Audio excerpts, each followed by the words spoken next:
What if the greatest love story in country music wasn't a romance at all? What if it was built on heartbreak, loyalty, and a friendship the world never fully saw coming? Blake Shelton and Reba McEntire, two voices that shaped generations, found themselves caught between fame, loss, and something deeper.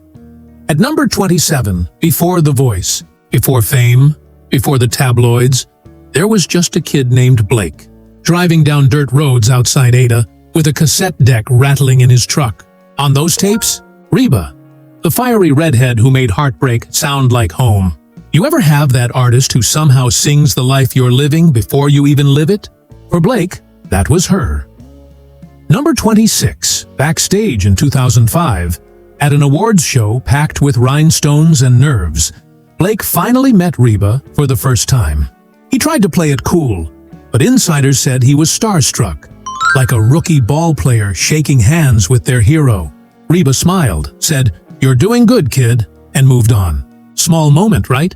But that one line stuck with him for years. It was the first time his idol saw him, not as a fan, but as an artist. Now, number 25, and this is where fate starts doing that funny Oklahoma two-step.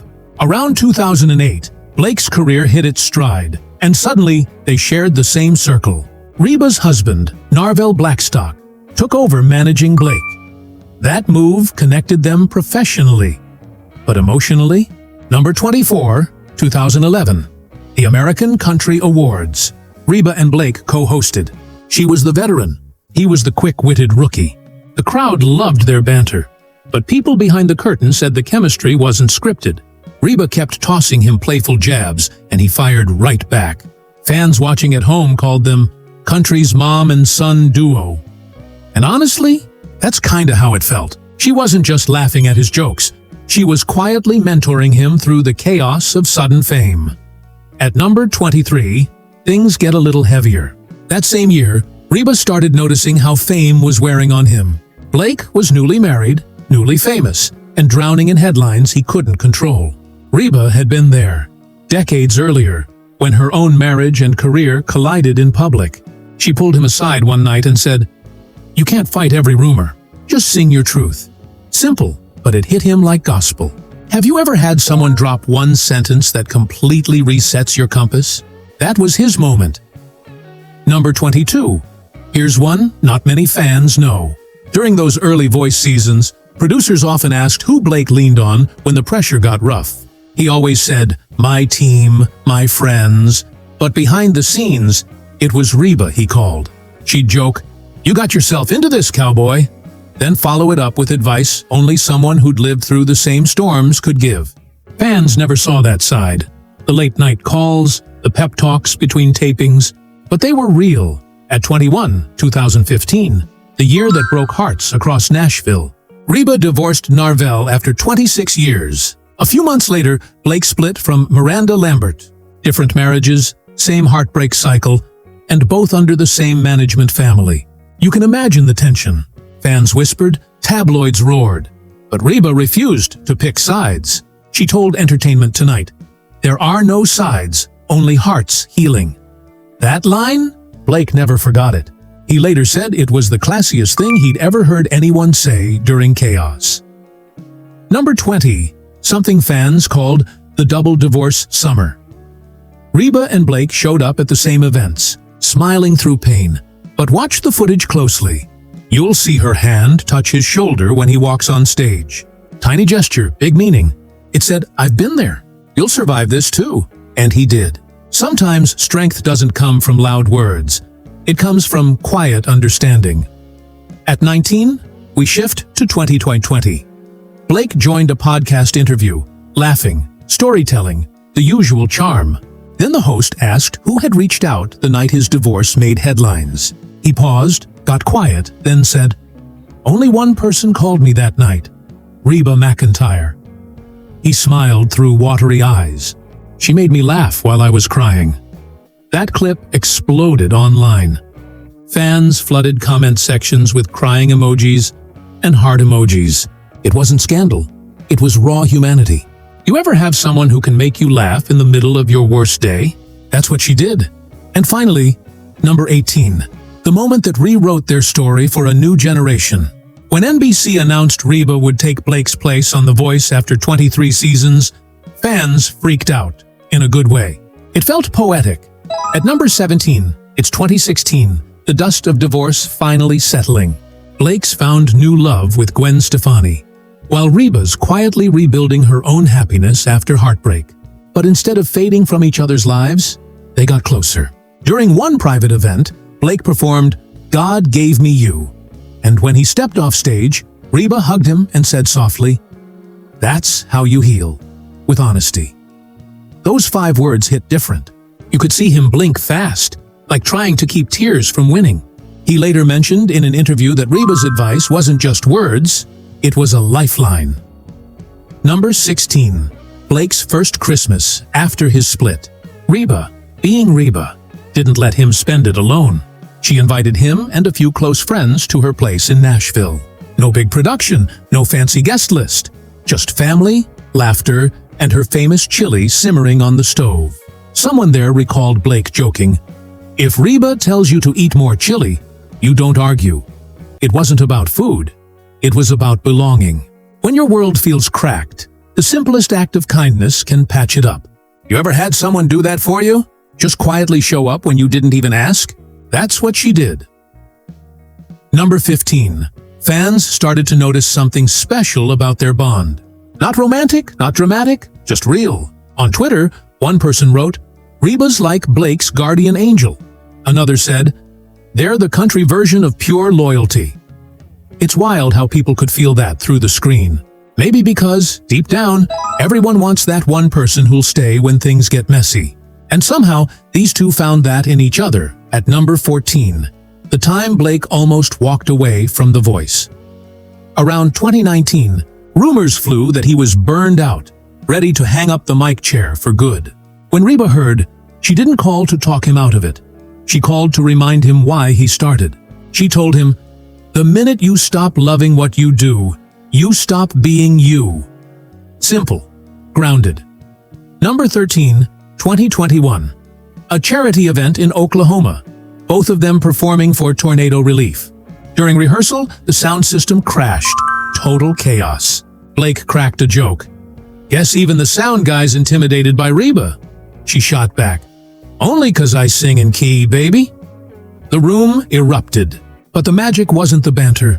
It was what happened next. When they sang Forever Country together, people in the crowd said you could feel the history between them. Two artists, same roots, same scars, same love for the stage. It wasn't a duet, it was a full circle moment.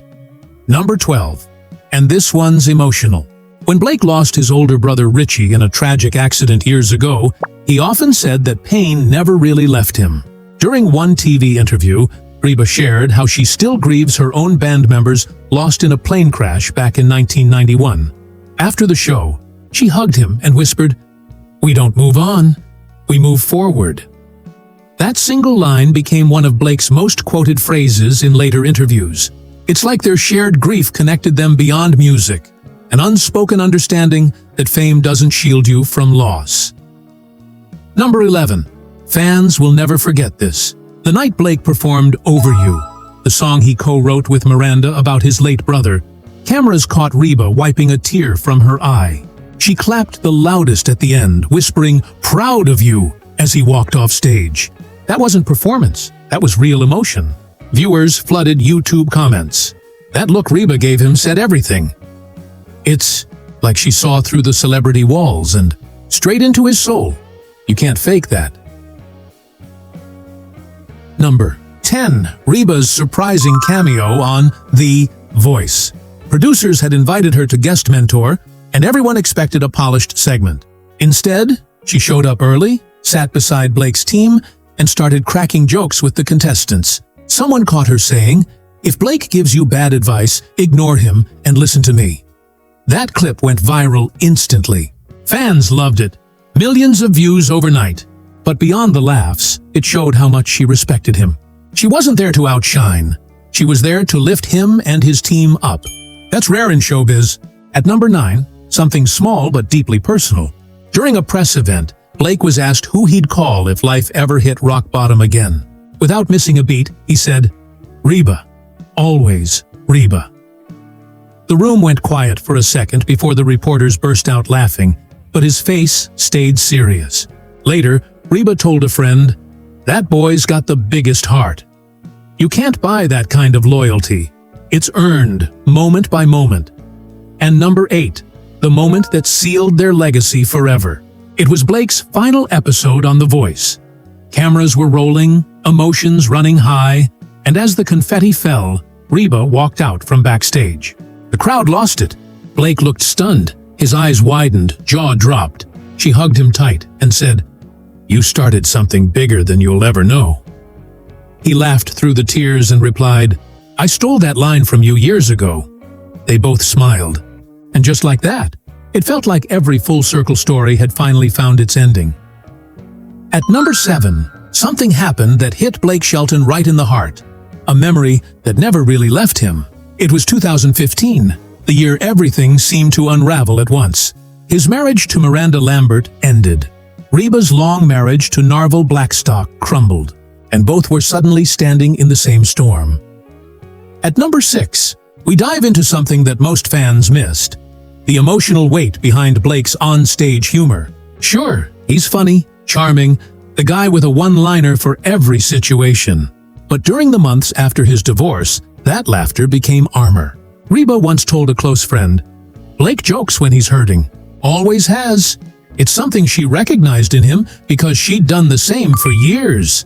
At number 5, it's all about loyalty, the kind that doesn't need to be announced.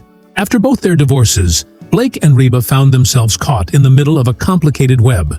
Same management company, shared friends, overlapping teams. It could have been awkward. It could have turned cold. But it didn't. Reba made it clear that she loved them both and wasn't choosing sides. That grace changed how fans saw her. Not just as a legend, but as a woman who led with compassion. Number 4 is a moment that shocked even longtime fans. Blake's confession during a podcast in 2020. The host asked him who in the industry had truly been there for him when things got dark. Without missing a beat, Blake said, "Reba McEntire. She's the only one who called me that night." You could hear the emotion in his voice, that slight crack, the pause before he laughed it off. That clip went viral in hours. Country forums, Twitter threads, even fan TikToks were flooded with messages like, "That's real friendship," and "You can't fake that kind of bond." Viewers didn't see celebrity, drama. They saw two people who'd weathered loss and came out stronger. It was raw, human, and honestly, kinda beautiful. At number 3, we step into a turning point. The Voice. When Reba took Blake's chair after his departure, it wasn't just a casting choice. It was a symbolic handover. An Oklahoma legacy passing from one to another. Blake's reaction caught everyone off guard. Number 2 is where things got deeply personal.